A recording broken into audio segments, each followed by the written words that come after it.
516, you're on the air. Who is this? This is Tank. How you doing? Oh, Tank, good. Oh, great.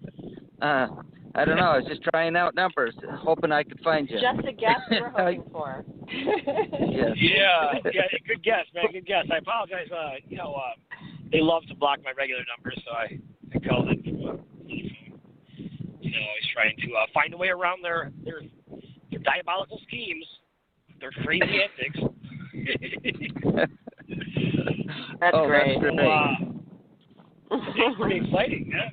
I'm glad you're there, Gunnar. I didn't know who was going to be launching the show. I couldn't get in. Well, actually, it's right. I'm actually on my phone as well. I'm not on my computer, so I'm really surprised that I was able to get on, to tell you the truth. But it's a good thing I did. Yeah. Yep. We have a special show tonight. We have a special show. Yeah, I feel like Lisa's going to surprise me with what's going on. I'm excited. Lisa, tell us about the show. No, I want you to do that, Tank. Okay, well, we do have a special show. It is 6/11, so it's my belief that we can unravel the horrible, awful things done to us on 9/11. Just kind of have that energy reversed. And so we are going to talk to Kre8change's very own Josh Conway from South Carolina, which is very near and dear to my heart because that is where my family lives. And I literally, if I could have handpicked from everybody in the world, I would have taken Josh Conway. I just am so proud of him. I'm proud to have him as part of our organization. I'm just proud of the person he is. He's not what I would call a typical anything. He is a veteran. Tank, I'm having a hard time hearing you. I don't know if it's wind but I'm having a hard time hearing you. No problem. Okay, a little better? There you go. I got you. Way better. Thank you. All right, great. Yeah, so Josh, he took the ideas of Kre8change, right? And he just ran with it, and he set up all types of programs and work to do down there in South Carolina. He's got a massive team down there that is, every time we've had any kind of disaster, his guys were ready to go down and clear debris down in for Hurricane Michael, and they're ready to go to battle in 1,000 different ways to help humanity. So I'm really excited to have him on. And coincidentally, Josh also is heading up the efforts with Corvettes. So the Corvettes is our collective effort to bring the veterans together and give them a voice and let them know how much they're needed and how much they're valued to start, but also because we really do need them, and to create a unified front, united front where we're all standing on the same page. And the way that they've divided us and enslaved us, the way they've enslaved us is by dividing us, right? They constantly create nonsensical differences for us to fight against each other while they're completely out of the fight, or they're up on some ivory tower somewhere. And I think it's really important because veterans have a diverse understanding of a lot of different fields, and then they've traveled all over, and they've been used in one way or another to in some cases fight for our way of life, in some cases maybe not wanting to do some of the things they had to do, but because there's a protocol and an order in place, they've done that. Now they're back home, and come to find out they're really under attack right here in the United States. You have all types of ways that our Constitution is under attack. And it's very obvious when you make it simple, right, which is exactly what Josh Conway did.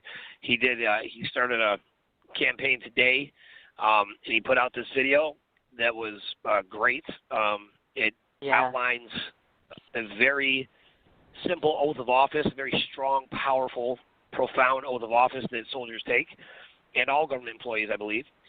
And also he goes into the 14th Amendment. It talks about how, we're protected, how states cannot create laws that endanger people's lives, right, or that, could cost them their life. And then he couples that with the Reproductive Rights Act, where it basically says, that child, when a child is born and survives an abortion, that you can kill it. Not even that you can, that you have to. that you have to treat it as, medical waste. So that is completely unconstitutional. And Josh did a beautiful job putting that out. And I really hope and recommend and encourage all veterans to go to Corvettes. You can go into I Am a Vet, and you'll see step-by-step instructions on how you can do the exact same thing. And there's actually, right now, there's actually only one script up, but the other ones are forthcoming. I wanted to make sure that we had the exact right verbiage, because Josh was so clean in the way he did it. I want to make sure we repeat that. So that'll be, it's up there already. And repeat that and put it on your social media. Send it to your friends.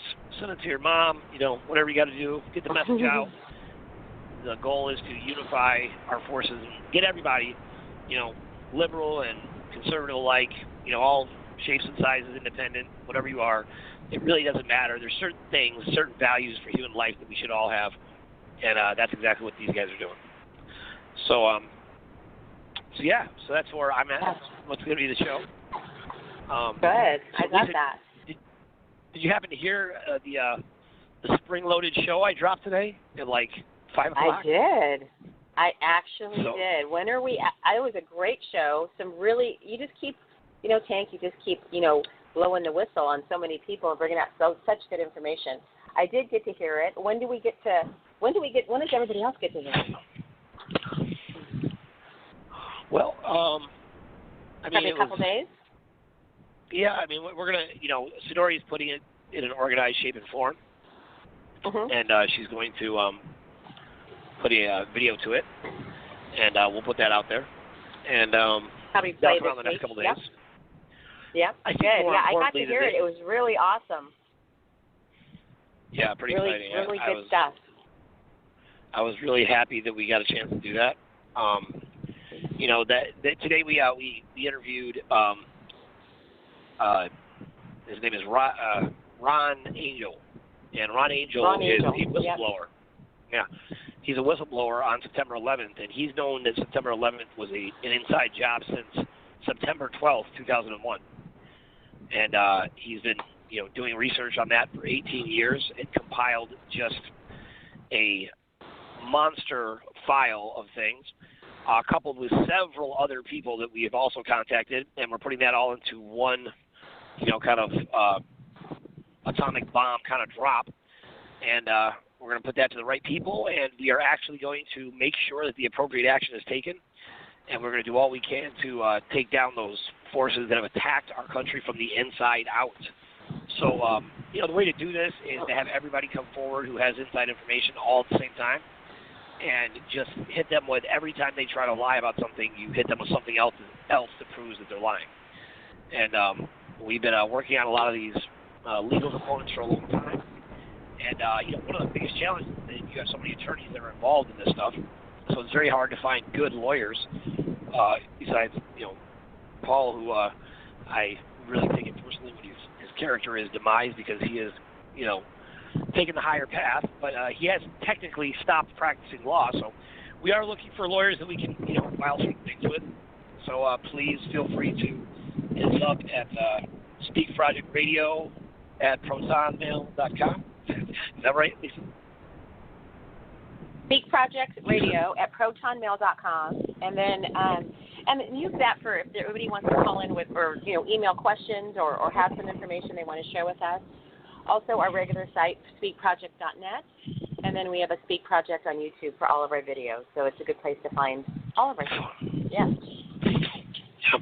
And we will reserve the last 20 or 30 minutes or so to if anybody wants to call in and ask questions. That number I just called, I don't even know what it is, actually. It's 646-721-9771. You are welcome to call in at the end for questions about anything we've talked about, because, a lot of this information that Michelle Walker has been sharing, and we've been getting out all over the place. We know that there's a lot of questions generated from it. So, and it just keeps seeming like it keeps going deeper. Like he released today how it's tied to the company Aramark and how it used to be in Europe, and so there are some interesting, ties there that it just keeps going deeper and deeper. Yeah, it's a miracle some of these people are still alive. You know, Yeah. because truth be told, you know, this information, you know, we all believe the best way to, you know, stay alive and, you know, have this information was to keep it a secret. And you really couldn't be further from the truth, you know. You know, if you have if everybody has information, you're not really in danger. But if you're the only one that has the information and it can bring down, you know, a crime legacy, you know, an organized crime syndicate that has been around for thousands of years, you're, you know, not in the safest position, you know. So it's better it seems to be those that have knowledge or seem to be committing suicide. You know, they were shooting themselves in the back of the head, which I find to be incredibly difficult to do. But it seems to be that anybody's tied to this whole corrupt thing or is getting ready to testify against certain people in our country, they seem to be suicided. Suicided, yeah. That's a term I never thought would have to come into play. Yeah. You know, President Trump today, he was out in, I believe he was in Illinois, and pretty amazing actually. He got up to speak about this renewable energy program that he was working on. And, I saw that he did, but I didn't get to hear it. So I'm curious to see what he said. Yeah, you know, I don't even know what he said because in the first, 30 seconds, he thanks the governor there, and then he thanks Kim. He did. He doesn't say Kim who, but I think that's our Kim. You know, so I think that's kind of a, quietly coming out and, letting people know. And then he also, from what I was told, he acknowledged the Manna World Holding Trust in a public venue somewhere when he was on tour in England. So. Yeah, last week. So do you want to share with our viewers who Kim is really quickly before we move on? That is such a great setup. I should have done that in the beginning, yes. So the Speak Project is really acting as a media company, and our goal is to get the truth out to people, the whole truth. And we're doing our very best to get you as much details as possible. We do invite people that have information that they've been dying to share somewhere and you're looking for a venue to get it out. Unfortunately, we are actually putting out the truth, so we are not bogged down by millions of followers, because when you really have the truth, they don't actually let you, turn that into a massive enterprise. Plus, we don't try to make money off of anything that we do, so we're not selling any products, we're not advertising, and we're not soliciting donations. So with that in mind, we survive on sheer willpower and heart and faith, and fortunately we've been able to get a lot of things out. And what that does is it allows us to speak the truth without much concern about anybody's approval for the most part, because we're going to be respectful to everybody. We want to protect people, but the goal is to get the truth out, because there has always been levels upon levels upon levels that people didn't know about. So even in the alternative media, the information that is shared, what ends up happening is they make a living out of it. And once they make a living out of it, they're very careful about what they share. Dan Lutz, who I've been live with every day for 101 days or so, I got bumped off last night. I couldn't get on. We've been live for 100 days straight, and they took his YouTube apart, and now 90% of all his videos are demonetized because the information we shared. I didn't know that. Wow. Yeah. They're attacking us, yesterday. but we can't be stopped, can we, Tank? No, of course not. You know the rule. This is how I got the nickname. If you get in the way of a moving tank, you get run over. That's how it goes. Yeah, exactly. So, I love that. So I am the founder of Kre8change, and Kre8change is an organization dedicated to really changing the world. So Kre8change, we got recruited and sought out by the trustee of the Manna World Holding Trust. And the Manna World Holding Trust is really more than a trust. It is the central bank of central banks. It is where all of the assets have been kept off ledger for the entire world. And all of those assets were accumulated and registered in 2007. And there was a group of very corrupt, diabolical rich guys who were trustees, including the Clintons, the Bushes, the De Beers, the Lees, the Gowes, the Rockefellers, the Rothschilds, all those various characters.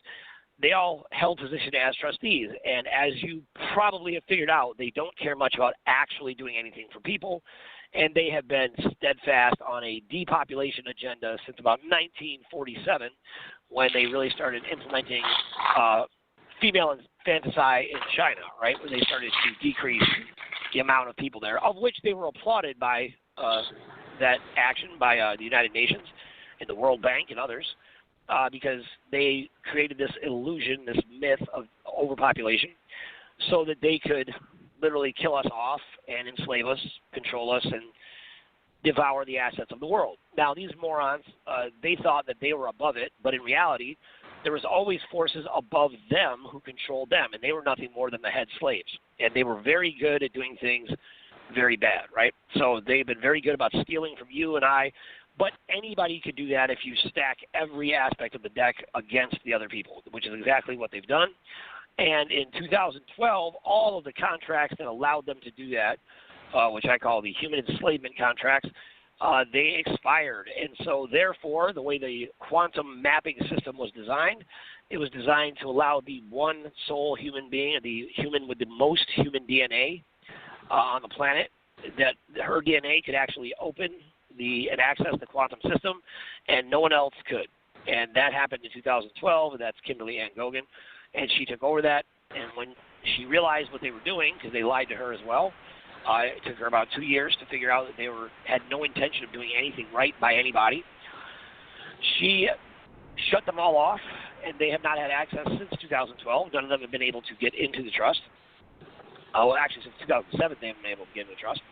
And they had 5 years from 2012 to return the assets of the world back to the people and back to the countries. And you're not going to believe this, but they didn't do it. They didn't actually return those assets to the people. In fact, they spent those 5 years as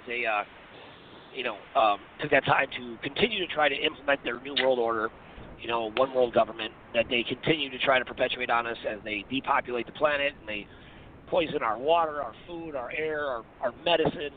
They continue to traffic our children and harvest their organs for adrenochrome. It is a nonstop.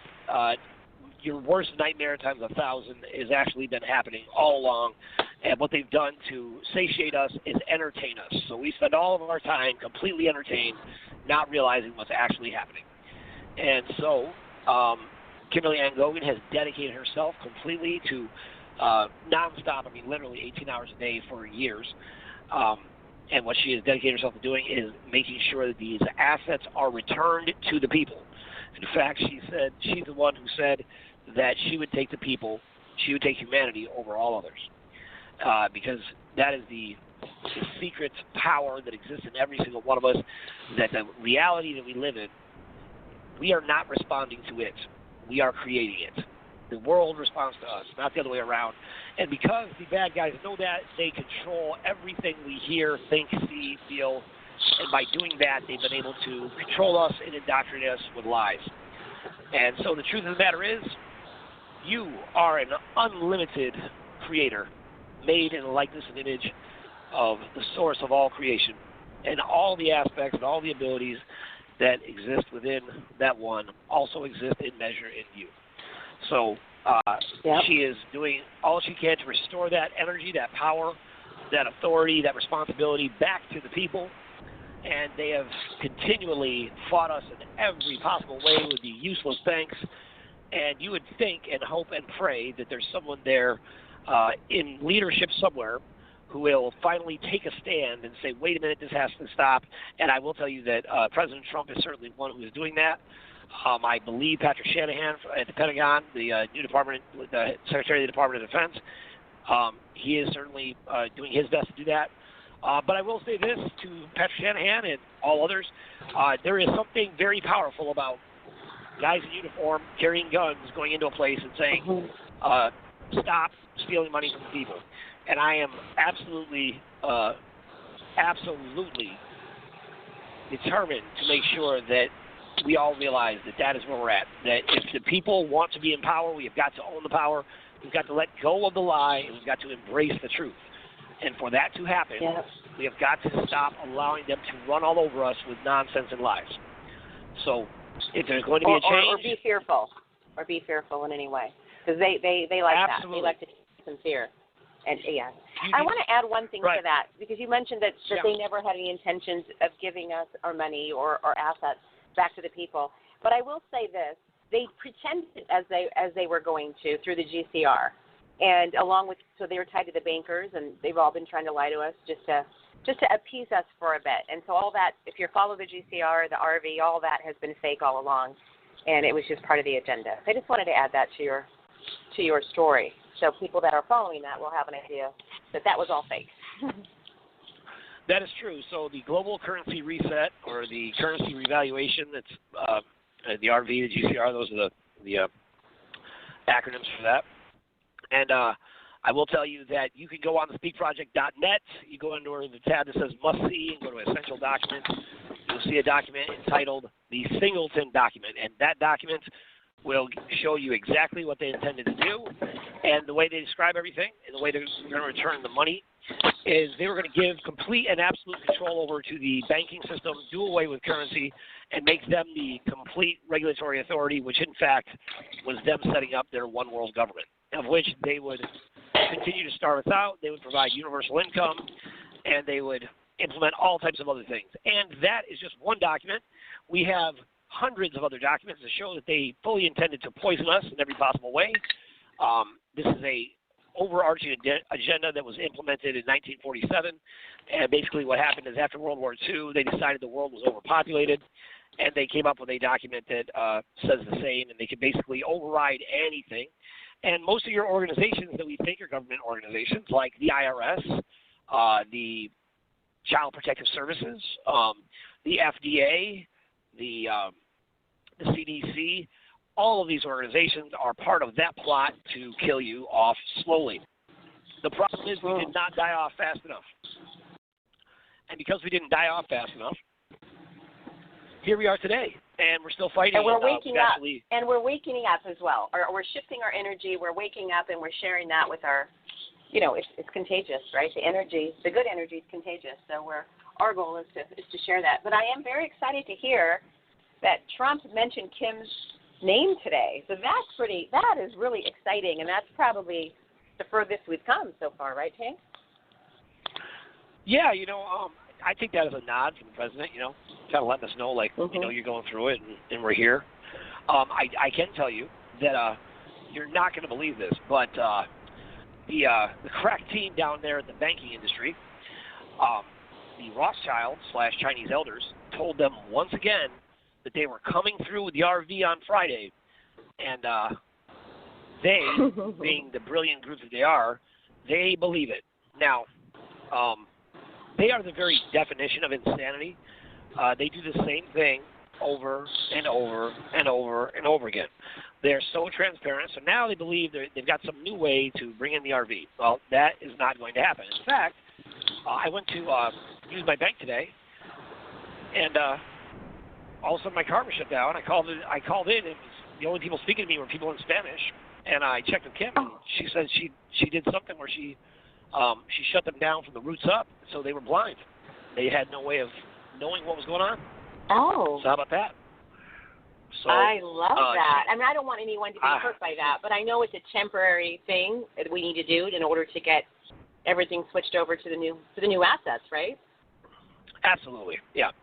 I mean, two assets that are actually available to the people. These assets, we are the rightful caretakers of the planet. It has been my belief for a long time that, as they've said, we're 8 billion strong and we're overpopulated, I have been of the belief that their depopulation system has been in effect for some time. After listening to Ron Angel today, I'm convinced I'm absolutely right. He was actually talking about how the city schools in Chicago were depopulating, and he was watching it happen. He was watching how there was less and less kids. And he didn't go into too much detail, but I can tell you there's a lot of other things, too. Like there's a Clinton school down, I guess it's the university, but there's a whole underground passageway that allows them to steal kids whenever they want, right? And that is, by the way, Ted Gunderson used to bring that out, how there was underground tunnels and all types of daycares and preschools and elementary schools.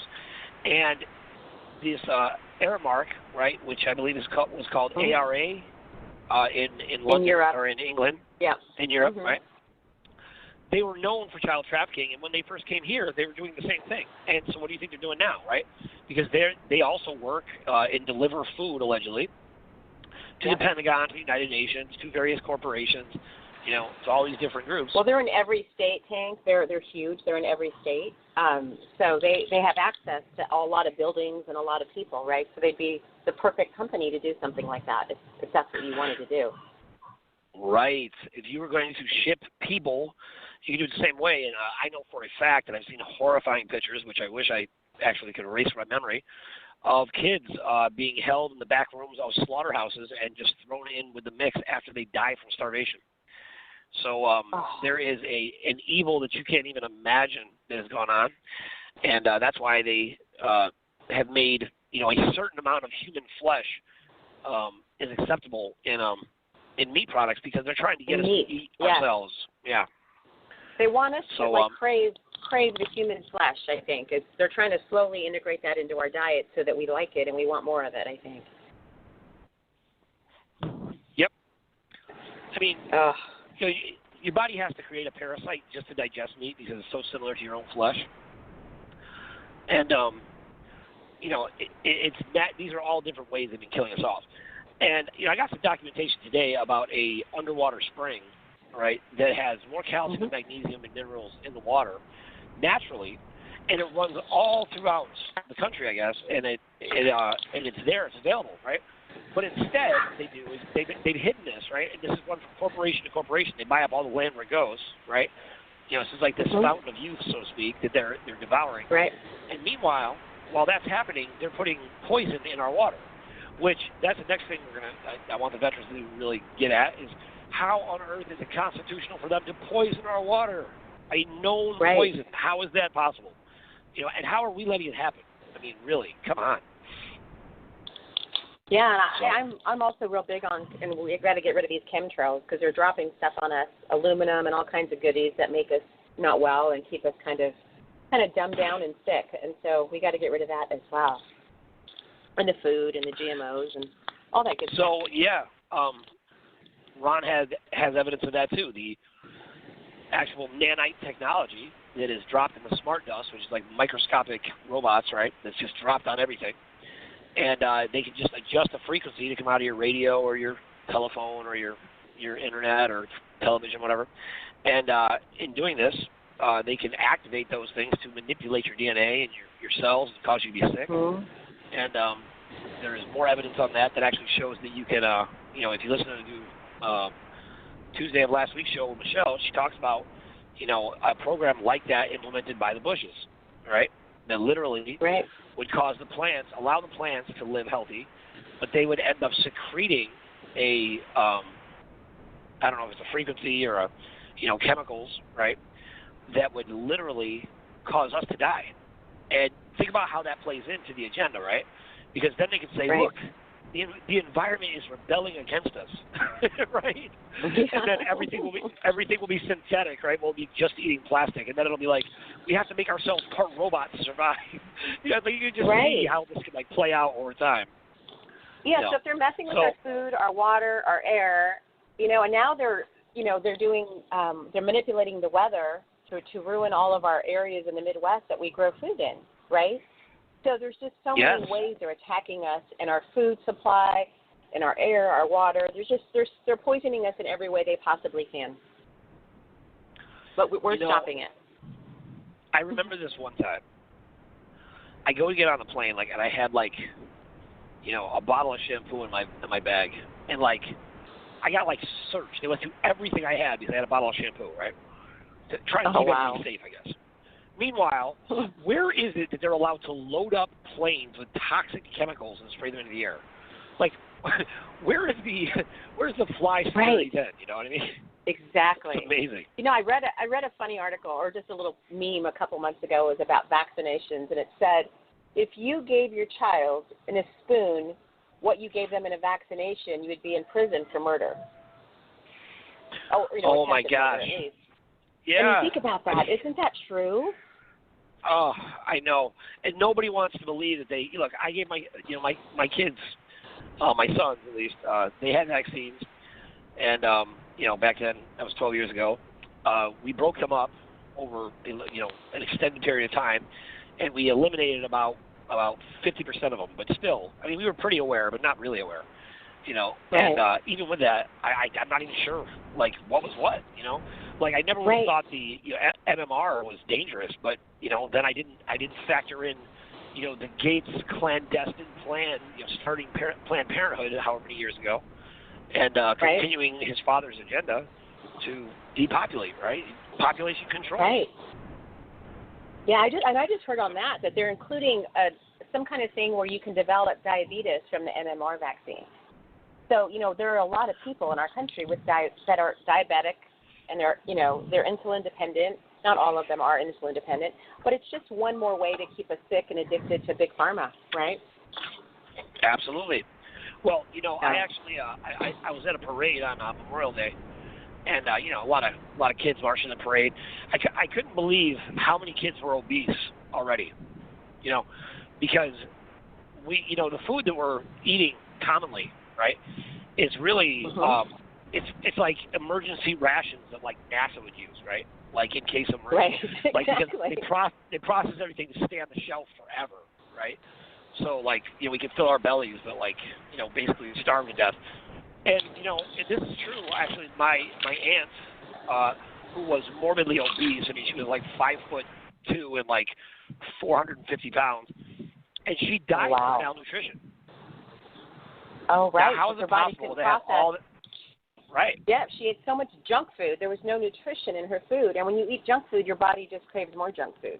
But there's zero nutrients, right? Minerals, vitamins, essential things your body needs to survive or thrive. Wow, that's incredible. Well, my company used to define. Go ahead. What's that? My company used to do that last week. Go ahead. No, you told me you saw it. No, you go. I was just saying, I think I spoke to that last week, and I remember being like in grade school, and there was one or two kids that maybe were a little bit overweight, right? And everybody else was what we considered to be normal size. And now you go into a grade school, or and now it's the opposite. Like most of the kids are out of shape, they're overweight, they're not active, and there's only a few kids that look what I would consider to be normal when I was growing up in grade school. And it just seems like they're starting with our children from birth. They're putting stuff in their vaccines, in the food, the GMOs, everything, and all the junk food available. So it just seems like, backwards now. Yeah, I'd say that's backwards. And you've been a school teacher, so you've been in the school, so you know how unhealthy those kids really are. Yes, they are. They're a train wreck. And it depends on the neighborhood. They target different areas. So different areas. So, what'll happen is, suburban white neighborhoods will look at, South Jamaica, Queens, to be like, well, the reason why Child Protective Services is there, and the reason why this is happening, is because of how they are, right? It'll be a natural thing that people will just naturally be infected with that kind of mentality. And I'm with Candace Owens. I don't believe we're in a racist society at all. I think that all racism is just played up and magnified. I don't think that people really care. I think that for the most part, we're very accepting of each other's differences. That's how we are naturally. We naturally care for each other, and to try and destroy that part of what it means to be human. Right. And that's just a tragedy when you think about it. Hey, Gunnar, are you on, man? Can you bring in Josh? His number is 707 number. Maybe Gunnar's not here. So I'm texting Josh now. Well, Josh, he should be on by now. It's probably just yeah, he's probably waiting. Yeah, he's probably waiting for us. So. Yep, he's on. He's saying he's on. So can you bring him on if Gunnar's not there? I can't bring him on right now because where I called in from. Okay. But give me a second. I'll see what I can do. Okay. I'll text him. Yeah, tell him I'm working on it. Yeah, but I watch this happen, with these neighborhoods, right? Like the difference of the way that everybody looks at things. And it's really amazing to me how, people don't appreciate what it's like for people, in different neighborhoods where, you don't just have a health food store, right? Where it's just not normal. It's just not the normal way they do things. So, it's hard to get high quality food and, high quality anything, And they're also targeting, that's the reality. Michelle also talked about, and Ashley, I was listening to part of that one today, they talked about how in the CPS system, which we've put on Michelle Walker's series, is that she says that they target kids in CPS that are on public assistance. So they're going against families that have no way to legally defend themselves, right? They're maybe on food stamps or get some kind of public assistance, and those are the kids they are targeting. So they're targeting them with food, and then they're targeting them with, taking them out of the homes and putting them in sex trafficking. So they're doing quite a bit with, trying to really target our different communities. That's a scary concept. Oh, hey, Josh, you are on. Can you hear me? Yeah. I'm here. Can you hear me? Aha! The man, the myth, the legend. What's going on? No, man, just, living the dream, as I say every day. Living the dream. Right. Hey, man, so good job on the video, dude. I was really excited to see that go out. How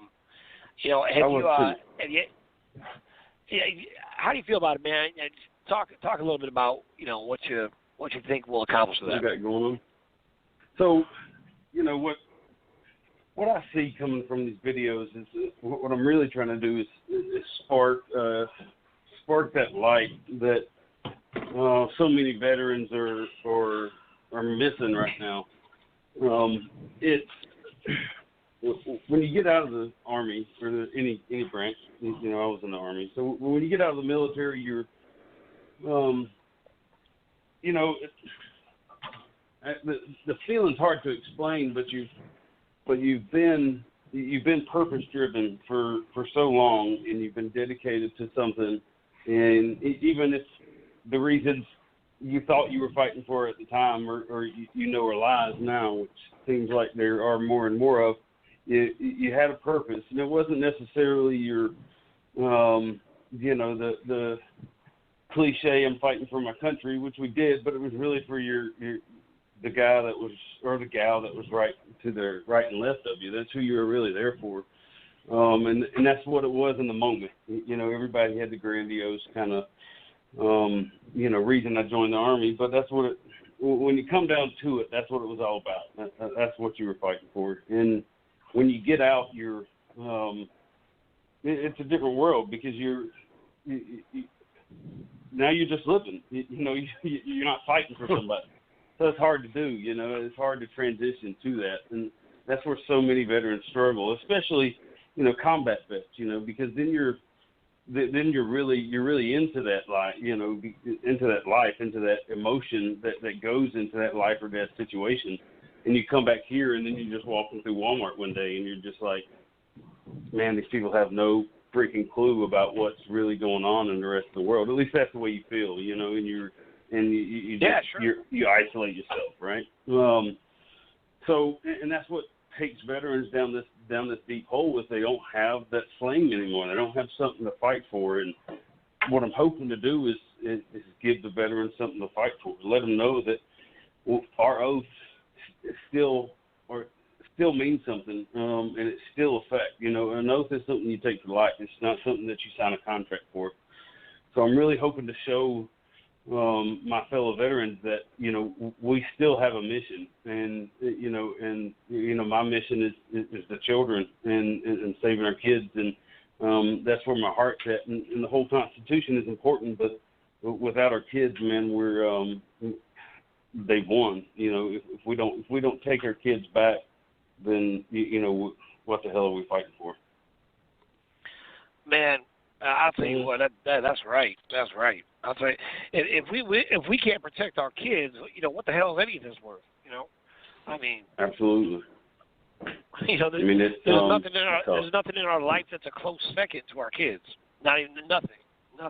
Nothing close. No absolutely. Agreed.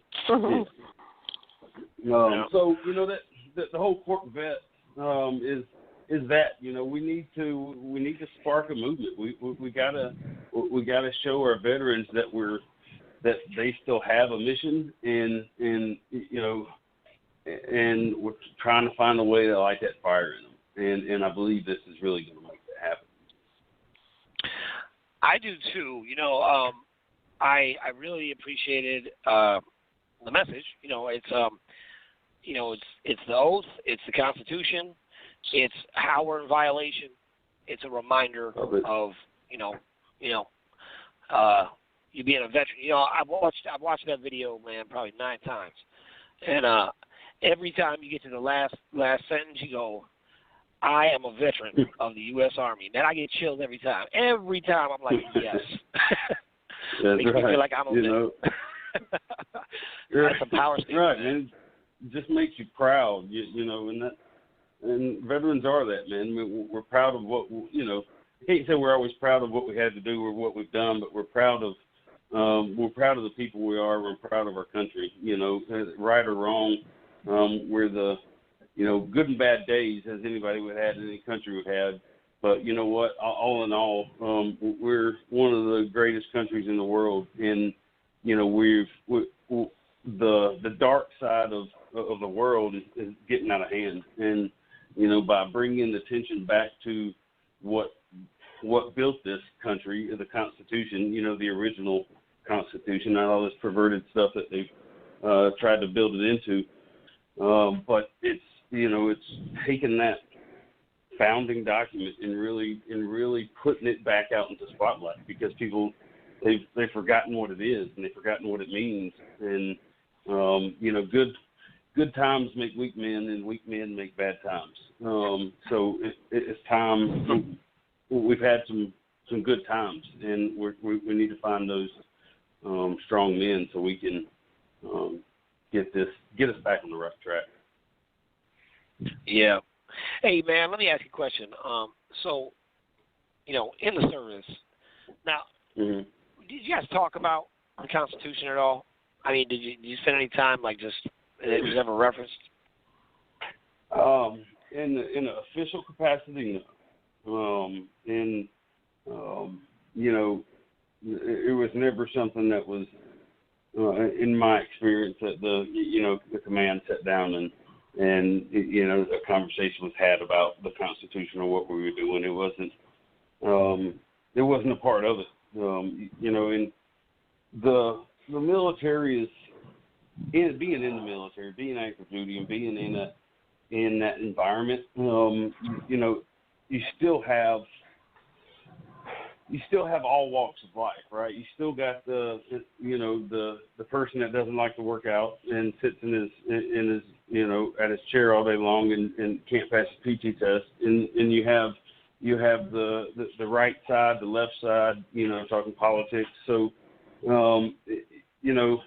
in my opinion, not all veterans deserve respect, but not all veterans are treated equal, in my opinion. Because you got good and bad no matter where you're at. So when I was in, it was a topic of conversation in personal friendly meetings, but never in official capacity. Yeah. Well, that's what that's what I expected. Yeah. Well, yeah. I mean, that's something we should all be reminded of. And you'll hear this from time to time, right? I'll never forget back in 2014, I believe it was, or 2015. I already forgot, but it was Paul Ryan got up, and I really thought Paul Ryan was going to do great things, and he said he said this. He said that the laws are made by, it's unelected bureaucrats that make the laws, get the laws voted through, and enforce the laws, right? And I thought to myself, how is that possible? Who are the unelected bureaucrats that are able to do that? And people kind of chalk that up to special interest groups that were, buying votes and things like that. But the reality is they're actually dictating terms from the United Nations to create these corrupt organizations, and then we all, because they're funded by federal grants that nobody else could get, by the way. So they create federal grants that seem like they're good for the people, but anybody who's ever tried to get a federal grant, they're damn near impossible to get because it's so specific of a niche area for you to be in. It's impossible, right? So so they fund these organizations that are all private organizations, man. Now, being part of the military, now you out holding down the fort, so to speak, right? Keeping things a certain way, doing whatever all over the world.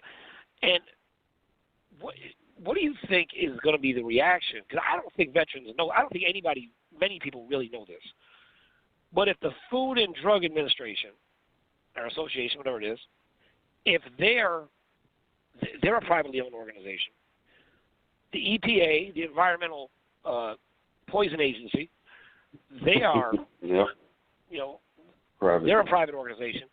The Center for Disease Control, which actually goes back to the World Health Organization, known as the WHO, right? Right. They're a private organization.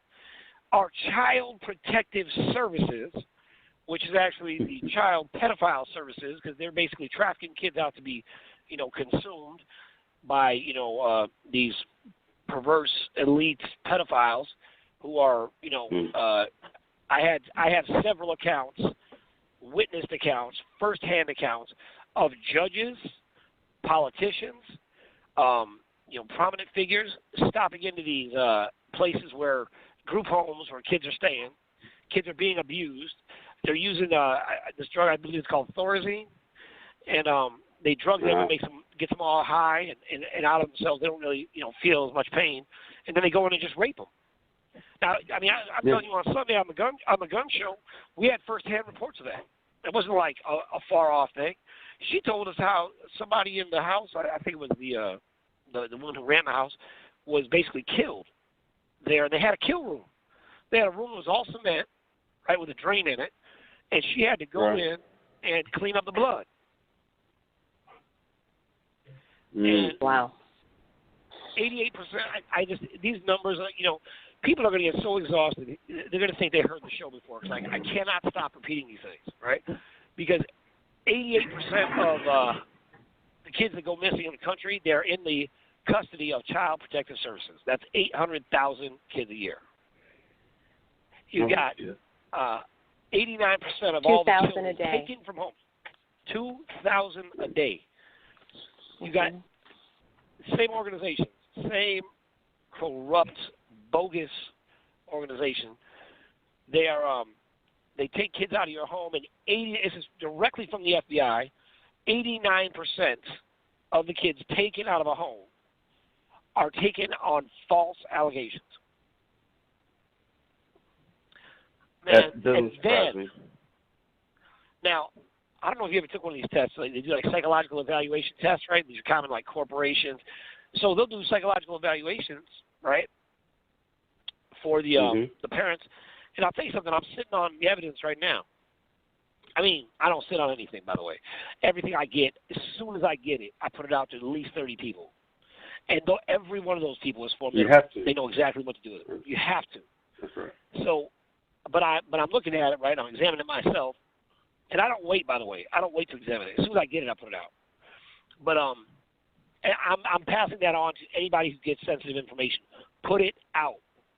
Don't hold it. It's like holding, a dynamite that's already lit, But in this gentleman, Roger Brown, he breaks it down, and he shows how these psychological evaluation tests, they're designed no matter what you answer, you will fail and be deemed psychologically unfit. Right.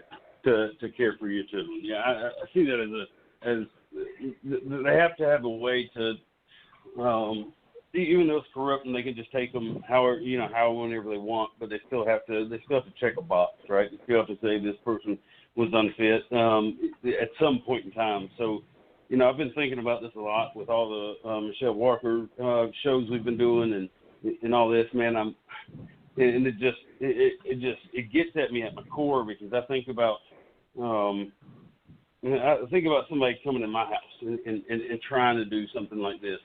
And, I'm stuck because I'm like, I'm going to kill them. And then I'm going to go in jail and they're not going to have me anyway. So you're like, do I go with my instinct and not let them take them and then I'm in jail for the rest of my life? Or do I let them and then try to fight them knowing I can't get them back? So you're in this, I'm in this mental battle this whole week or last week listening to all this, what do I do in my situation? It's like, I got to help these people. There's something we can do. And that's where the veterans come in. We're such passionate, loving people. The majority of us, we went in to do a good job. We went in to help people and help our country. And we're not, when you're out, you feel like you don't have that ability anymore. And that's why I gotta show vets all around the country and around the world that we can still have an impact. We can still help people and not be in the military. We can still have that sense of drive and desire that we had. So for me, so many years ago. So it's and that's where I'm finding my passion, and that's where my sparks got lit. It's just we got to do something, and this is it for me. And this is what we're doing. Man, Josh, you are absolutely right. Go ahead, Lisa. Josh, I have a question. If there was a way, what do you think the most peaceful way a veteran could help today? Like, what could they do that you think would bring awareness and unity to us so that we can be more powerful? We got to get a video. I want every veteran here listening and to share with every one of your veteran friends and make a video like the one I made. And you can copy the one I made. We have a few scripts you can use, but what really needs to happen is the veteran's voice needs to be heard. And there's power in numbers. Everybody knows that, right? So if we get 1,000 vets together, speaking the same message, and it's getting put out to another 1,000, and then we just grow and grow, and we get all these vets just sitting around thinking they can't make an impact. To really just all you gotta do is talk. Show us a video, let us post it, and let's get every vet that's been through that's left the military to make one of these videos. And honestly, if we can do that, that's going to make the biggest impact we can do in a peaceful way. Afterwards, then we go out and we come together in our own communities, and we can we can start trying to put together different get-togethers where we can communities where we can bring everybody together and in our own communities, and then start making impact there, whether it's protesting or whether it's going to the all the local political town halls that we have and sitting in and making our presence known that, hey, we are here and we are veterans. Now, whether that's something similar to the yellow vest movement and everybody wears their, it's a camo vest movement or whatever you want to call it, to point out that we are veterans and you will see us and we are here. That's really what it is. We're veterans, and damn it, we matter. And you're gonna hear from us. We're gonna make our point, and we can't. We got to be that tank. We got to be that rhinoceros. We got to run through these walls. And the biggest thing we can do right now is just speak. Everybody, get on your computer and speak. Say a few words about the Constitution, about what you see that's wrong. How is it being violated? And let's put that out there. Man, I cleaned up that site today. I got it out at 5 a.m. this morning, ready to go, but it really, it was just they were really kind of beat me up on my internet. But I got a few hours today where finally it was effective. So I cleaned it up and I made sure it's presentable. People, I know people, they have high expectations when they go to these things. So, we'll clean that up and it'll get better and better every day. But if you go into Corvettes, CORPVETS.com, and you go in, there's a tab that says I am a vet. And you go in there and you'll see Josh Conway's his personal video and a message from Josh there. And he explains this call to action. And in that, it gives you step-by-step instructions so that you know exactly what to do. And put this out. It's amazing what can happen when the collective consciousness changes. These are not conservative issues. These are not liberal issues. These are human issues. These are human rights. These are rights that you are guaranteed according to our Constitution. It is not outdated. It is not old school. It is not no longer cool or in play anymore, right? It is current. The Constitution is the most powerful document ever written by any government in history. It is based on the Iroquois Articles of Confederation, and I'm fairly certain the Iroquois, or at least a section of them, are the descendants from Atlantis, so they really an advanced group, and they understood what was going to be needed and what would be required for us to live peacefully and to live free at the same time. So the Constitution is just amazingly well written. It's so considerate of every conceivable issue that we got to get back to this, right? And that was what my point was with Paul Ryan. He said this, and he went on to say he said we are going back to constitutional law, and that is the key, because constitutional law has always been in play, but there's been a corporate kind of overcast, because they took the Constitution and they made it. They made everything a corporation. They made the United States a corporation. But that corporation is now done as of 2014. It's all of their contracts expired. They no longer have power over us. They can no longer dominate us. It is up to us. So what they're trying to do instead, man, is they're trying to get us to sign back up to do it again, right? Right. They're trying to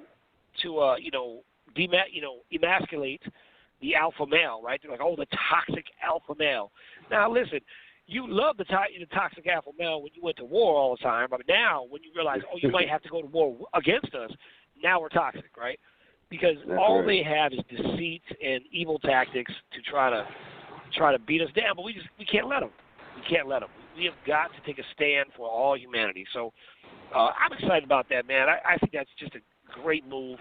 I'm not going to stop talking about it until it goes viral. Everybody out there, you need to take that and make your own safe. You need to put it out there and share it with everybody you know. Share this. Look, I'm not one to even push these things. I don't care. I'm not making money off this. So anybody who wants to be a hater, go ahead. Exactly. No, we're not making money. Our whole team, everybody out there, everybody's working to change. My team is working to change humanity. These people work for free. I got hundreds of people, in fact, all over the world, being dedicated to changing the world because we want our freedom. And there is nothing, it's just, I cannot understate how important it is for us to be free, for us to go out and create something great. And I think this is just that, man. It gives a, great way to be creative, get a message out there. Yeah, well, not only is this needed, right, is it needed for us to go back to constitutional law. The Constitution actually tells the American people it is our responsibility that if the government gets out of control, for us to put it back in its place. And of course, I'm paraphrasing there, but it is our responsibility to put the government in check. And they've done such a good job of dumbing people down and keeping us preoccupied with sports and TV and all the other BS that goes on in our daily lives, that so many people just, as long as I can eat and feed my family and take a vacation once a year, I'm okay. Well, you know what? You're not okay, because you're just telling me you're a happy slave. And you know what? We have to get past that, because we're better than that. We are humanity. We are an amazing creation that deserves to be free and to live free, not under the thumb of somebody who thinks they're better than us. And it's time for everybody in the world to see that. Yeah, and then there's veterans all over the world. This doesn't have to be U.S. veterans only. You know, there's veterans from armies all over the world. You know, we've been in war for so long. You know, this movement can be worldwide. You know, if every veteran in the world stands up to the things their country is doing wrong to humanity and to humans, then that's all we need. You know, it's said that you only need 10% of the population to change and move it in a direction that you want to see it go. So we only need 10% of the world's population to change and make this world the way we want it to. And if you really think about it, that's from 7 billion. That's not a very big number for the world that we got. Everybody in it. Right. Man, that's right. So I have another that's question. Right. If you're not a vet, then because we need to get to that 10%, I don't know what the percentage of vets are in our country. I don't know that number. What can you do if you're not a vet? Like, what can the families of vets do, or just, you know, I'm not a veteran. What can I do to help get that out, or what can I do? The biggest thing that anybody else can do is share the Court Vet site, share the video on YouTube, talk to a veteran that you may know, and you know, to be honest, you don't have to be a veteran to make a video. You know, I'm focusing on the veterans because I feel like you know, we need that purpose and that drive. But just because you're not a vet doesn't mean that you don't have the same rights to that we have. You know, we know we took an oath, and this is something that if you're serious with your oath, that you should do it if you're like your life depended on it. So that's why I target the vets in making this video. But you know, if you don't know a vet, make your own video. You know, there's no reason why you can't tell why you can't tell your government that they're breaking the Constitution. And you know, maybe it's something, if we get enough of them turned in, maybe I'll just make another site and we'll call it the Civilian Corps. And we'll start posting videos on there. you know, I mean, get to 20%. That's a great point. You know, they won't even stand a chance. That's what I'm saying. I love it. Right? Yeah, I love that too. We need to get higher than 10. Like, if we shoot for 20%, you know, we'll be great. We own it then. We take all the power back, right? Yeah, I love that. Absolutely. Thanks, I mean, it really is. I mean, that's all we need to. That's all we need to change our world and to change the world. I think I'm going off memory here, so my number could be off. But I want to say that it was only about 10% of the population who actually fought in the Revolutionary War. You know, so that tells you that, you know, 10% of the farmers that fought against the biggest navy in the world, that they were there with a passion. They knew they were being mistreated. They knew their kids were being taken. They knew they were, you know, being raped and pillaged. And they said enough was enough. And, you know, it's time for this population to tell the biggest army and the biggest government in the world that is enough is enough. And it's time for us to take our humanity back. Love that. Man, I love vets. You know, as a rule, they're self-motivating. You know, individuals. I love that. And I will say this, just as a general call. Actually, Josh, man, talk about this a little bit. You know, you've been with me from the beginning, right? Kre8change, and you got Kre8change South Carolina, and man, just talk about, because I think this is important, right? Sometimes we get so wrapped up in the fight, we forget what we're fighting for, right? And, yeah. But you know what? This is what we're all about in reality. We're all about what we're fighting for, right? The fight is just what we got to do to get there. So, man, talk about some of the things, some of the projects, some of the ideas you guys got going on down there in South Carolina. Okay, man. Well, I got a team down here in South Carolina that work directly with me day to day about 4 guys. And but what we're going to do is we're going to end the child sex slavery that's happening all over the world. That is the mission, the purpose of Create Change South Carolina. Now, what we've realized is if we were to get funding tomorrow and we could do whatever we needed to do, I would not be able to put some team guys together and just go start running operations all over America or all over the world and not get put in jail ourselves. So just because, I think they call that vigilante or something, taking the law into your own hands. So vigilante the way justice, we got to but do, just for the record, Batman was also a vigilante. I'm just saying. Go ahead, man. Yes, he was. So we wouldn't be able to do that. So what we had to do was we had to figure out and take our end goal, and we had to work backwards to figure out, okay, this is our goal.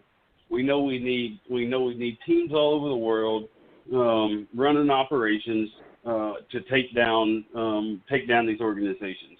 Now, to get those organizations or to get those teams going, we know we needed to get approval for governments, local governments, wherever we'd be operating, and to get the approval from the governments, the local governments, wherever that might be, we need to have a presence in that area.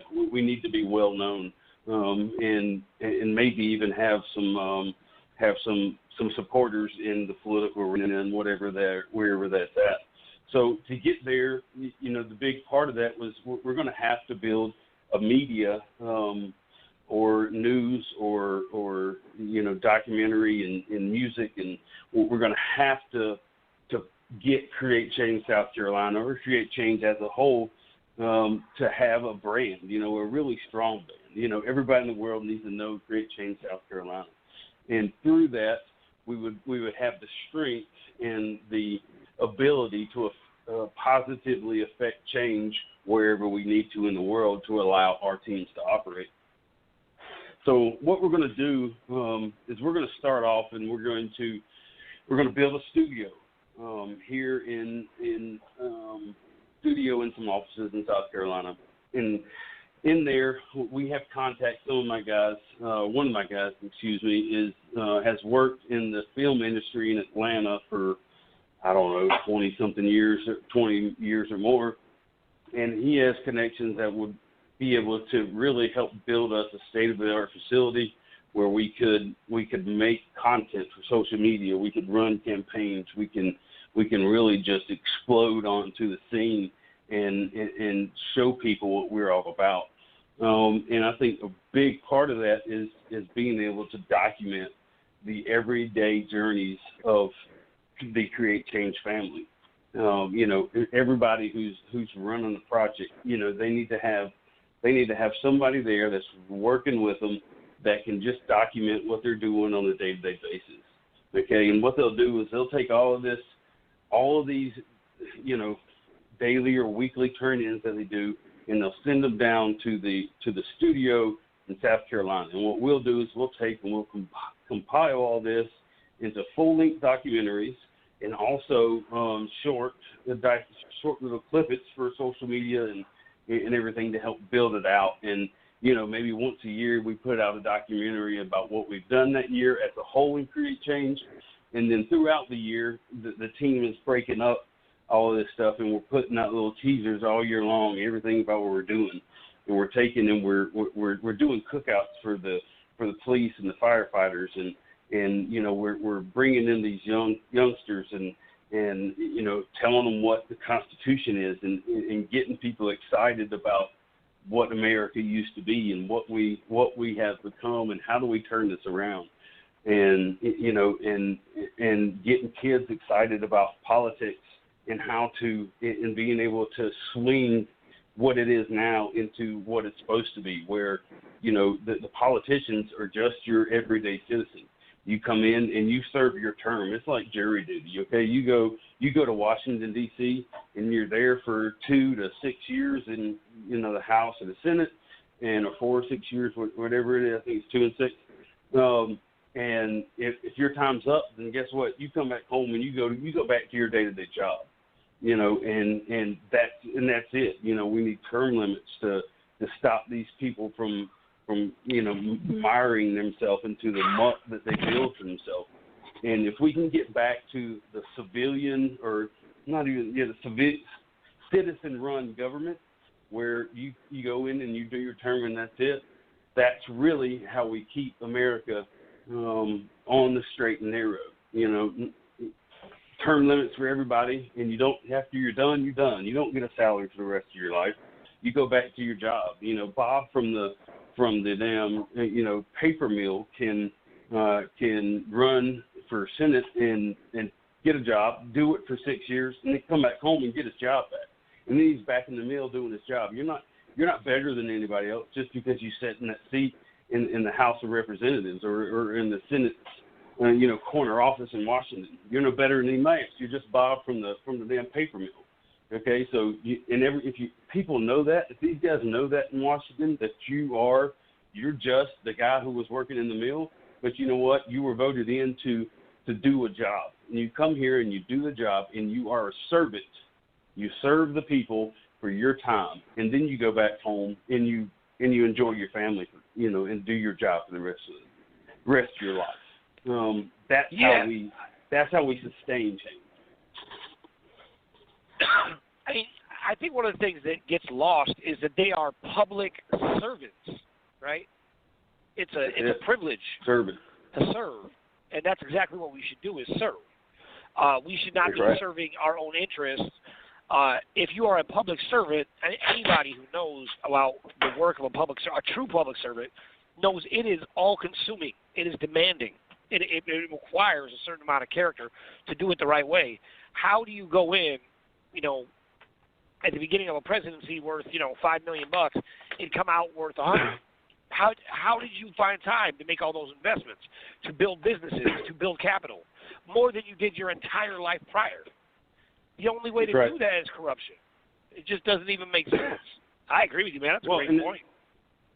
Yeah, I mean, and the thing is, they write laws that only apply to them. It's absolutely 100% legal for every person in the House of Representatives and the Senate to have insider trading information. So it is okay for it is 100% legal. So as soon as I get elected to Congress, if the CEO of Apple wants to call me and tell me, well, guess what? I'm stepping down tomorrow, and I'm tired of it. I'm quitting, and the stock is going to go to shit because I'm Steve Jobs and I'm leaving this hellhole. If he can't, it is absolutely legal at that point in time for that congressman to go sell off every single bit of stock he owns in Apple, and it's okay. It's good. And so he keeps his money, and everybody else loses their behind because they didn't have that information. That's how they make their money. Okay, I think it would be good if we maybe made the people in office that they have to be transparent with their finances or their tax returns or whatever that is, because that is where we're losing people, right? They're in there for life, and they're multi-millionaires, and they can't make that on their salaries. So like Chang said, there has to be corruption. So we have to have something in place that shows transparency to the people, because the minute we see something going sideways, we can vote them out or have some way to get them out of there. Every company most companies publish big companies will publish their financial information for that year, their books, right? You can go on and you can figure out that they put out a public summary of the year of the incorporated companies, what they've done that year, in financial means, and they put that out. So you know what? You are a public servant. These are public companies. That means we can buy stock into them, and you are serving us. So for that fact alone, we should know how you are making your money. I think that's wonderful. I will say this, folks. You heard it here first. Josh Conway. Josh, your full name is Joshua. Joshua Conway. Yeah.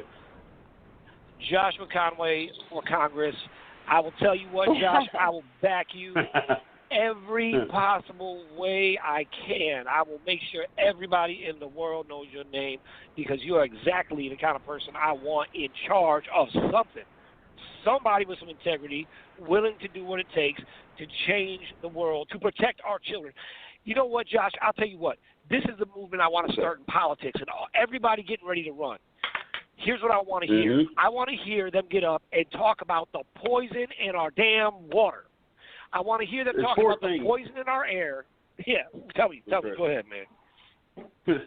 They're poisoning our water. They're poisoning our air, and they're poisoning our food. And we need each other, which is the fourth one, to help stop this. We got to have these four basic things in life. We got to eat, we got to breathe, and we got to drink water, and we got to have each other. These four things are the basic essentials in life, and everybody, every human alive deserves to have these basic things, and they're killing us slowly by poisoning our food, our water, and our air, and then making us hate each other. So they're attacking the four basic principles of life as what it means to be human, and they're attacking them, and through that, that's how they're killing us slowly. And every damn politician, from here to Los Angeles, California, needs to understand and knows, but needs to understand that this needs to stop. And that crosses all party lines. I don't care who you are or where you come from. You need to eat, you need to breathe, and you need to drink water. And there is no reason. Actually, it is one of the government's really own main responsibility is to keep us safe. And by poisoning our food, our water, and our air, they are not keeping us safe. And that's one of the core responsibilities of the United States government. And they are failing in that aspect, and they're actually complicit in making it happen. Yes, indeed. So that's some powerful stuff, man. You're talking about there. Now I'll tell you something. I would really like to see more veterans because, one thing that I see. I forget who that gentleman is down in Texas who wears the eye patch, but he's a vet, and I just don't. Every time I've heard him speak, you know his name? I just. Dan. I'm not sure of his last name. First name's Dan. I'd have to look him up to take for sure. Yeah, but I always appreciate his integrity, and he always points out things that are just like everybody else. Like I can see how they play their game, right? Like, you're not sophisticated enough to be a politician, right? Because that's what they've made it, right? Like, how do you craft your words to say idiotic, stupid, evil things, right? And then they, political correctness. I want the CIA to know I'm outing you, all of you. That is a psyops that was created to control our language, okay? That was created by MI6, okay? Yeah. That's all it is. And they created this so that we would operate according to the rules of the order. Because the order, or the deep state, they do horrible things to people, and then they say it in a very polite way so that you don't realize it's a horrible thing, right? Because to them, it's more offensive to say something that's horrible than to do it. They all know they do horrible things, but they say it in such a polite way. You don't realize that's what's happening. And that's how they, and then they've dumbed us down, right, by just entertaining us constantly and do the same things that you're talking about. Food, water, air, and people, each other. We need each other. I don't care who you are. You did not get here on your own. You did not do this by yourself. Somebody helped you. We all need each other. And I'll tell you what, the very fact of the matter is when you have a newborn baby, the baby can't do anything for itself. Can't do anything. If you don't love that baby, if somebody didn't love you enough to take care of you and feed you and, make sure that you could get around it, anybody who's like, I had to grind it out. Listen, I don't care who you are. I don't care how abused or how rough your life was. Let me tell you something. Somebody got you through that time where you couldn't feed yourself, you couldn't change yourself, you couldn't talk, you couldn't walk. You didn't even know where you were. Somebody had to take care of you. So, my best friend, his dad left him when he was, or left the house when he was like, just a few months old. He took off, and he's never seen him. He said, if I saw my dad on a crowded, in a room and it was just me and him, I wouldn't even know. He's like, he's never seen his father, right? But he told me if he knew it was his father, he said, it does not matter because I would go up and I would give that man a hug and I would shake his hand and I would thank him because of what he had done. I exist. I mean, and that guy, my best friend is so accomplished and together and just humble and powerful all at the same time. I'm like, if we could all take that exact same kind of attitude, you know, but what we do is, you know, we take the Kardashians attitude, right? You know, they got everything their way. They're bad-mouthing their mom. Their dad's a transvestite. Like, that's the ideal cabal world, right? That's the dream we're all living for. You know, the son's a fat, useless, keeping up with the Kardashians. Muttonhead. Yeah, keeping up with the Kardashians. Right. Yeah, that's what they want you to do. Yeah, but Chang, do you think we can open up the lines for some callers, maybe? Sure. Let me see if I can do that. I don't know. If you can do it. If not, I'm sure there's plenty we can talk about. We have a bunch of people that called in. So good.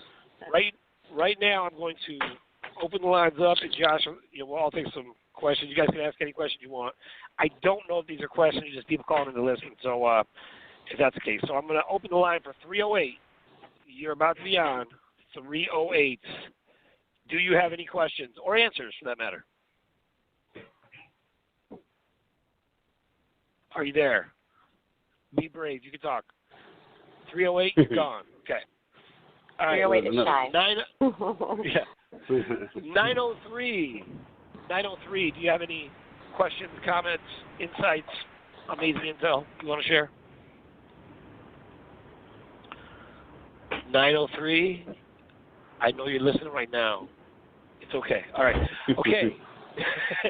So this is kind of hard issue blocked off, but 0-2. We'll keep trying. 0-2. All right. 678. Do you have a question? Tank, I have a question. Outstanding. Do you have a name? I do. You know me. I'm the Jewel. The Jewel of the Nile. Go ahead. Okay. Yeah. The Jewels. Anyway, could you elaborate on the whole DNA thing with 9/11 and how they even get our DNA in the first place for the people that don't know? Or is it possible? Sure. I can elaborate somewhat. So part of what they're doing is they're getting the right to you, right? So in the MERS documentation and all these different things they do, that's part of what the Social Security registration system is, right? It's kind of like what they did during the Holocaust. They take ownership of your identity, and then they trade against your name, and they create all types of corporations.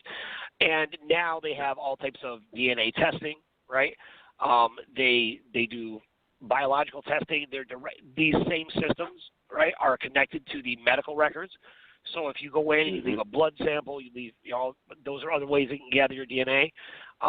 They can gather your DNA from the actual DNA testing they're doing now, right? That they're like, oh, don't you want to know your bloodline and where you came from, right? Which, who knows if you could trust them, right?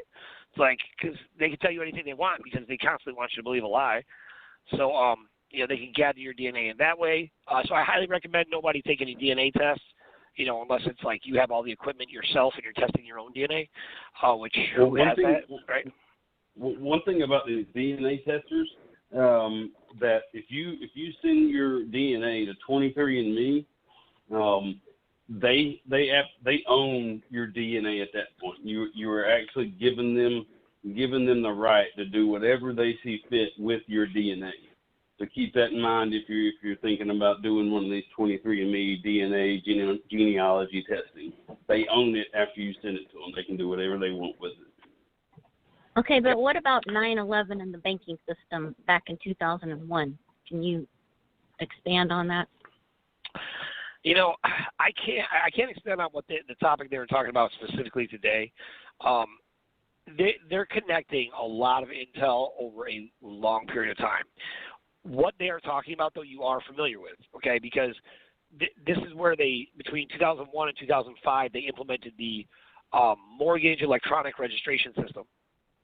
And in that, you're giving up all types of rights, right? That's the fine print, right?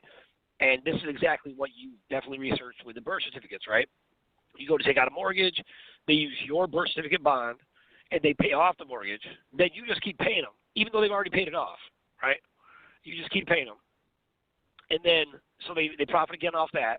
Then if you foreclose, right, or you fall short, they'll come take your house and then still force you to pay.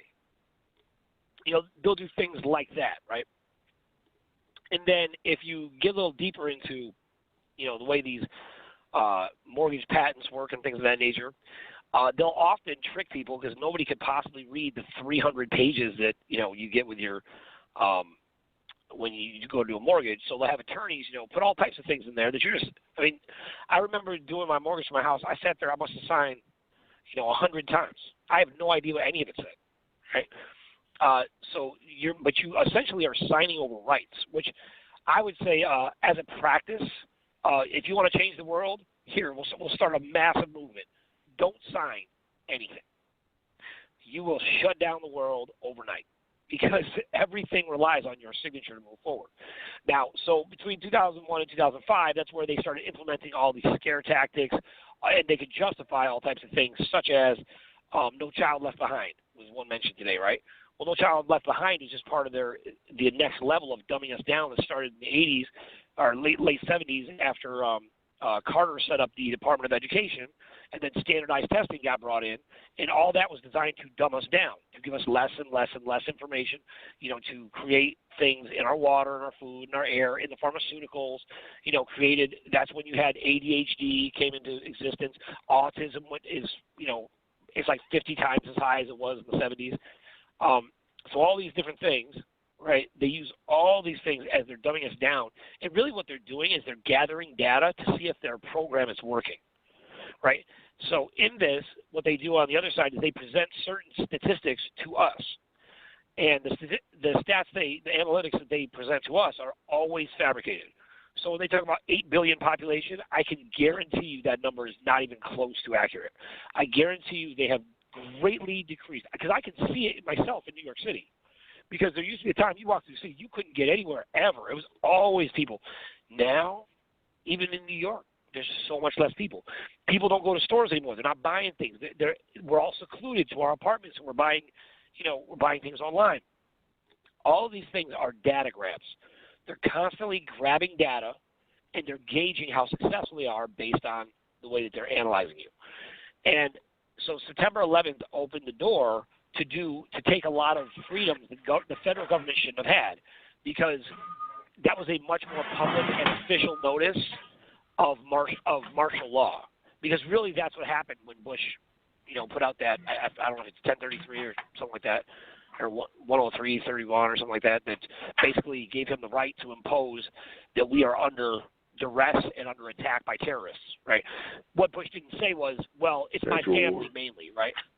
Yeah, like they're terrorists, but because there was terrorists, right? That lets them use martial law. Now, once there's martial law, the president can basically do whatever he wants, right? He can impose anything anywhere, and you also have the United Nations come in onto our soil, which, Josh, don't they talk about that in the military? That you are never supposed to wear a patch of another army or another United Nations, something like that. Like you could literally be, I forget what it's called, man. It's like identifying Article, with the enemy. Sure, it's UCMJ Acts in Article 15, or I'm not sure the article, but absolutely. I mean, you cannot. It's actually a federal crime to wear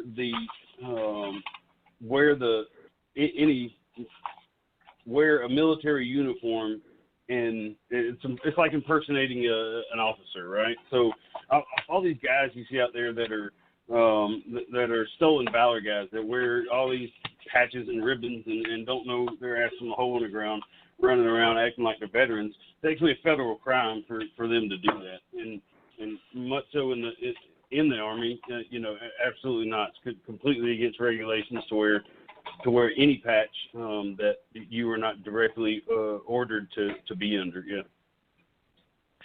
So all those things, Julie. Now there's a much more specific formula of things that we have documentation on that we're going to post that I haven't gone through thoroughly enough to know it.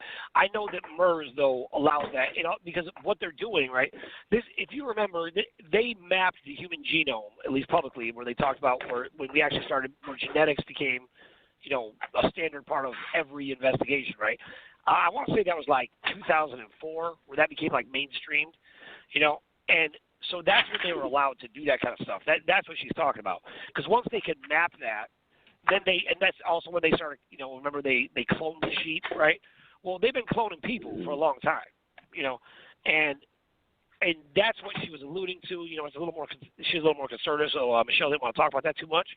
But there's camps, right, or ranches where they are literally breeding clones of all types of people, because the clones they can program to just be slaves. They can take out different sections of what they want them to know and say and remember, right?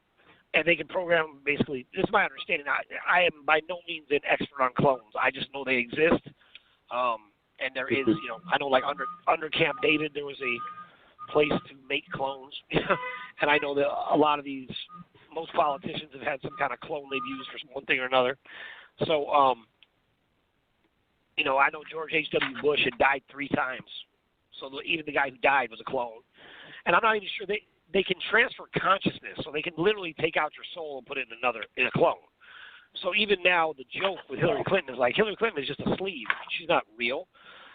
So what they're keeping alive is the legend of Hillary Clinton, right? The fear of this horrible, heartless banshee that exists, right? And they put her life over, this clone's life over the life of a child repeatedly. And so there's a lot of things like that, and they also made in these. This is one thing I do know, Julie, is that they one of the agreements, right, in the Patriot Act, right, is that they have the right to go in to verify that you are who you are. That would include taking your DNA, right, if you're accused of a crime or something like that. And so, I gave them the right because of the Patriot Act. Same way I gave them the right to, listen in on our phone calls and things like that. So they just took away all of our civil liberties, basically, because of September 11th, because there was a terrorist invasion. They did it in the name of keeping us safe. But the reality is there was a terrorist insurrection from parties who had already existed here and had been terrorizing and enslaving humanity forever. And they just, took it out and blamed it on, terrorists from outside the country. But I'll get a better answer for you later, Julie. I promise. Yeah. Well, one more thing, just a thought, and I'm sorry it's raining really hard here, is we can't hear the maybe rain. when you can't hear me? I can't hear the rain. You're fine. Oh, okay, good. Okay, I was thinking maybe when our parents signed us over with our birth certificate, that's when they collected our DNA and put that in record too somewhere. I don't know. Oh, no. That's definitely true. I mean, that's definitely possible. The nurses, you'll notice that nurses don't really nurse anymore. They're not like caring for people, right? They're mainly paper pushers, right? So they basically all they do is basically manage the healthcare system. And in that the healthcare system, it manages everything about you. You're registered in the system. They know everything about you, every drug you've taken, every condition you've had, anything a doctor has written on a report, they have to put it into a digital system, right? This has been happening for a long time as they've basically run the independent physician out of business, right? Because what they've done is they've bought up the independent physicians because they want to control how they practice medicine.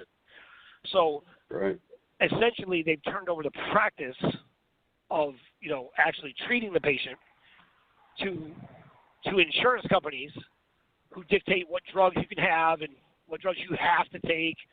If you have Medicare, you have to take certain drugs, based on a series of numbers. If you hit a series of certain numbers, you have to take certain drugs. So, that's kind of the situation that they've created. So, yeah, they could definitely do that, Julie, without question.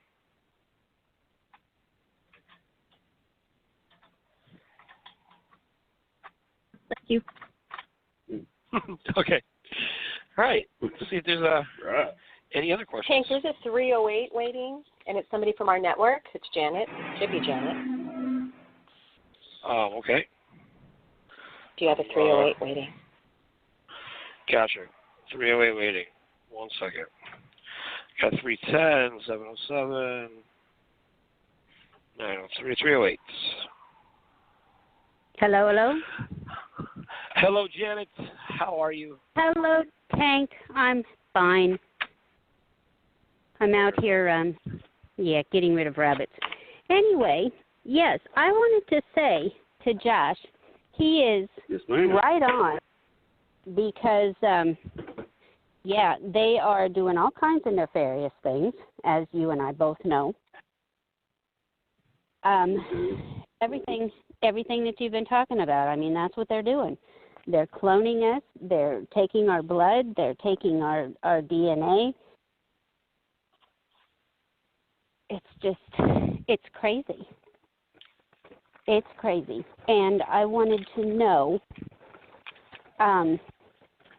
you said something about underground bases with child care facilities? Yes. Yes. Are you talking to me or Tank on that one? Anybody who can answer that, because I had not heard that one. And I've done a lot of research on these underground bases, and I did not hear that one. So that's new to me. Yeah, I'm not sure. No, I was just running through my head. I don't remember speaking about that. So maybe that's. Do you know what she's referring to? Yeah. So what I was talking about is there are. They found this out in Arizona. They found basically what would be like catacombs of underground cells where they were keeping children that they were sneaking across the border.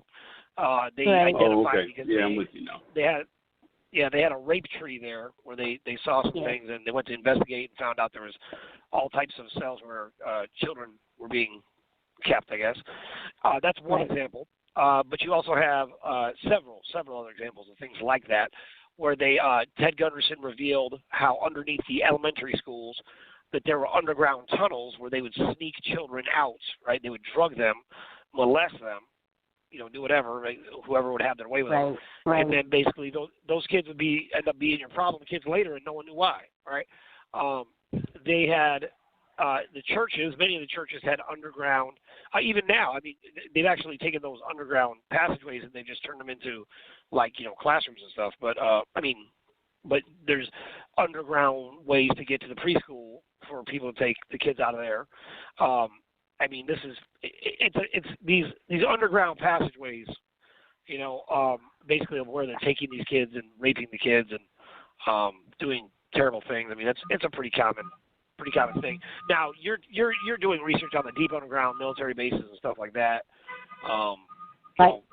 I wasn't referring to that specifically. Right. Well, we did break a story in California about a school. Actually, it broke itself when the sinkhole opened up underneath the school, and they found all these rooms. That was a while ago. But they didn't know what the rooms were for. At least that's what they said. I don't believe it, but yeah. And that was another group that I was working with that we were doing a lot of research on these things, and just turns your stomach. Yep. Just turns your stomach. I never thought that I wanted to do any kind of research like that, and then I got into it, and the deeper you go, the worse it gets. And I've been taking a break now for about a year. I just had to. Well, I think you certainly you have that right, Janet, and I don't think you need to be exposed to that. My personal opinion, and I'm a little old-fashioned this way. I certainly don't want any woman in my life or my daughter or my children to ever be exposed to those things or ever have to even think about them. And for that to happen, I need more men to be men and get up and handle the damn situation. That's how I feel about it. And right. You know, I am of the opinion that men do have an obligation to protect women and children. You know, I'll never forget this. You know, my dad raised me to be very, very fearful of one thing, and that was the power of a grown man over a woman or a child. And in my hometown, if you ever hit a woman, you would not have made it home, you know, without a couple black eyes, probably some cracked ribs. It just never would have happened to this day. And but I remember this one time, I had a girlfriend. I was in college, and wrestling season was over, and I was bartending, and this group tried to get me in trouble, and I was yelling to my roommate. I was just going off about them. wasn't mad at him, wasn't mad at her, just going off the way young men do. And I was yelling, and and I kind of stormed down the hallway. And then I remembered something else I wanted to say, so I turned around to go back and tell my friend, right, or tell my roommate one other thing. And when I turned around, my girlfriend was right behind me. And she was right behind me, so I just picked her up and I moved her, and I kept walking. Right, I didn't hurt her, but I just moved her out of my way, and I kept walking, I kept talking. And I remember coming back and seeing her face, and she was terrified. I remember she was absolutely terrified because she really didn't know that I even had that much strength to do that. She didn't realize I could just lift her up and move her like that. Now, I did, but it really scared. So as soon as I saw her like that, I mean, everything, I calmed right down because I was like, oh my goodness, the last thing I want to do is scare her. And I was like, what's wrong? And then I was like, did I hurt you? And she said, no, but she just didn't know. That to me left such an impression on me because to me it wasn't even a thing. It didn't even occur. She's just a little itty bitty thing, but grown men, like men who act like men, they should be afraid of that. Absolutely. And we should be conscious of that, self-conscious of our strength where we have it. Because listen, there's 1,000 ways women are stronger than us, 1,000. But when it comes to just brute strength, when it comes to when a fight when we need to fight, when there comes things that when heavy stuff needs to be taken out of the car, like what. I get on my sons like this all the time. My sons will not let their mom carry something. She goes to carry something. They know I'm about to go in if I see it, because they know. They get up and they go. They get everything. I don't want my wife or my kids or my daughter opening a door. I don't want them carrying anything. The least I can do for them is that. And I'll tell you, that is this whole BS. This feminist movement, which has nothing to do with empowering women. It is about destroying what it means to be a woman. Yes, I agree with you there. Feminist than they are. I agree with you there. I have never liked that feminist movement at all.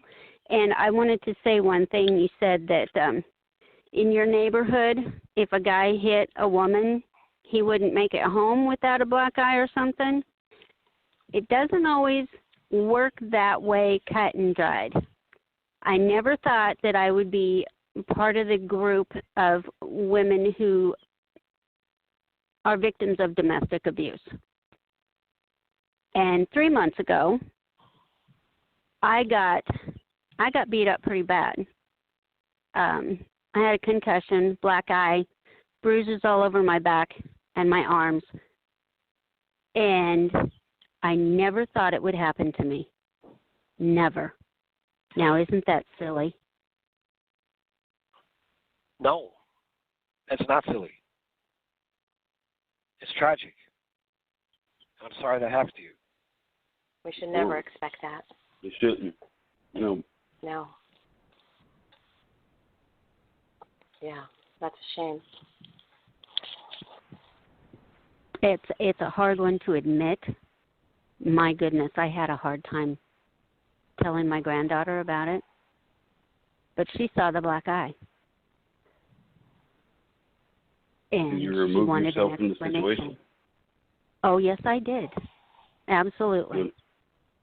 Good. Yes, I did.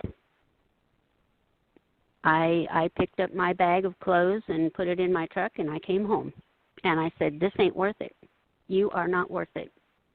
And I left before anything else could happen. So, yes, I did. Janet, And I'm sorry. you don't need to apologize. That happened. You know,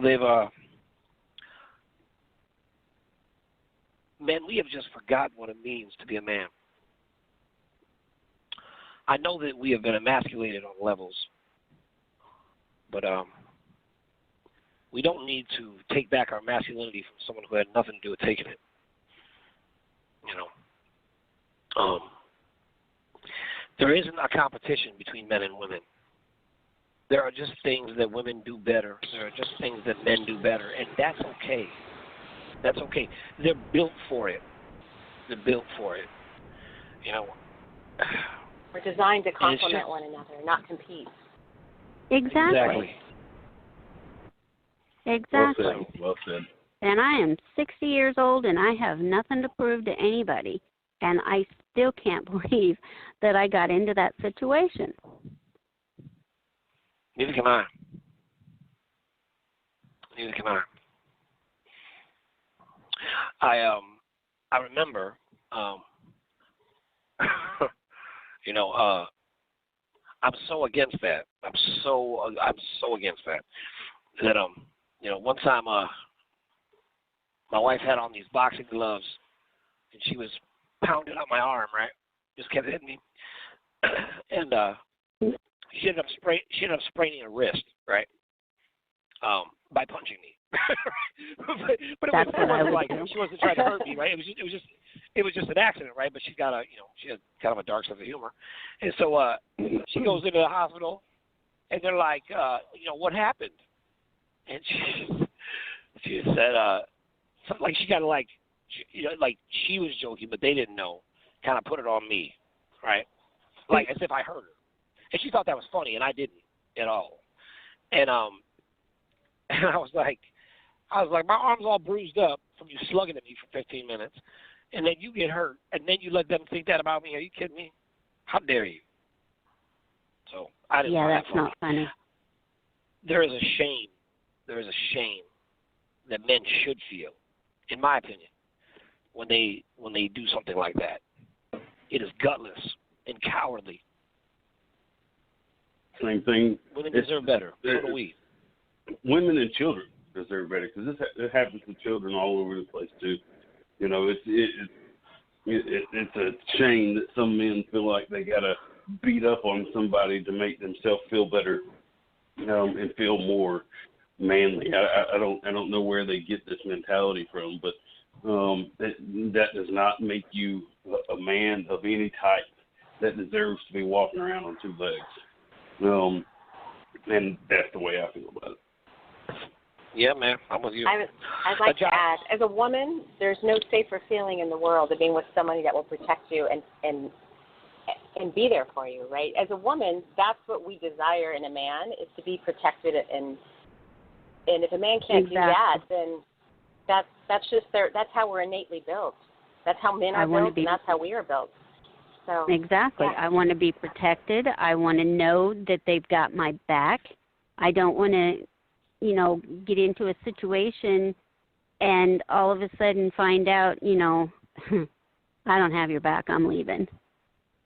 I wouldn't get into a situation like that anyway, but sometimes, family squabble, but that's so not my point.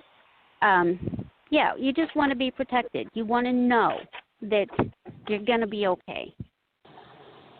Thank you, Janet, for sharing. We appreciate that. I think, Tank, do we have time for another caller, or are we time to wrap up? No. We're going to wrap it up. Listen, I just want to thank thank you. Janet, thanks so much for sharing yourself with us. I appreciate it very much.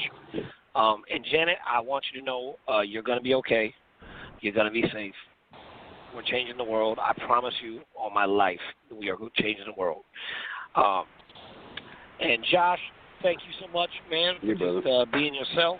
I appreciate you. And I appreciate you, man. I appreciate your ideas, everything you're saying, man, just inspiring as far as I'm concerned. And with that in mind, everyone, that is the end of our show today. And I want everyone to know that we are grateful, and we are in the midst of the biggest change in the history, really, of mankind. You cannot take it lightly, the moment that we're in. You know, we are blessed to be here, and I'm very grateful to have this opportunity to be able to go and change the world. And that's the goal. That's the goal of everything we're doing. Every place in this world needs some attention, needs some love. And we can build the world on love, and part of that love is having a safe place to build from. And, you know, I want to put this out to my veterans, but I also want to put it out to all the men out there. Please, do better. Do better. Man up, and I mean that. I don't see that as a terminology that should be, you know, shunned because how dare you. You know, look, man up, and let our women be women, and let our men be men, and let's go make this world what it should be all along. We are the guardians of this planet, and this is our opportunity to change the world. Let's make the best of it. Let's hold everyone accountable. And veterans, please make a video, put it out there, support the cause. You know, get yourself set up. You know, we're going to be funding projects specifically designed by veterans on Corvettes. Josh has got that. We're working on that to set up for that site, and we're going to go out and change the world together. So, everybody, have a great night, and we will talk to you tomorrow. Thanks, Josh. Thanks, Tank.